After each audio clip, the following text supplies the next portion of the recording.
अब रानी हमारे पजारवा हो, उठता बदन में लहरवा हो। अब रानी हमारे पजारवा हो, उठता बदन में लहरवा हो। पानी फेरा न प्यार के उमंग पर,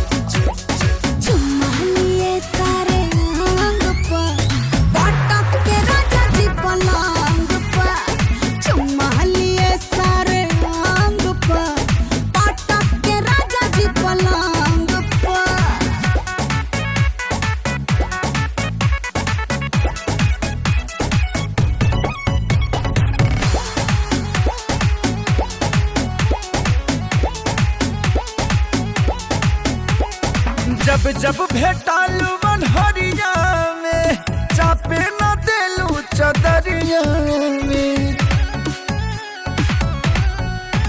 काहे इतना मगन रहता रे पिया, अपन बिगड़ल दतिया सुधार पिया।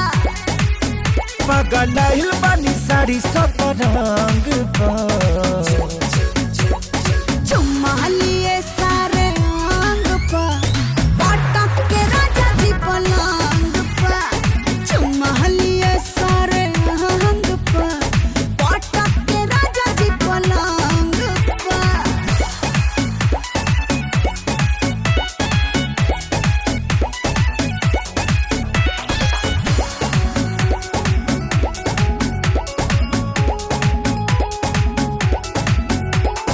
आदत बसट के सूते के हो, रात भला हरिया लूटे के हो।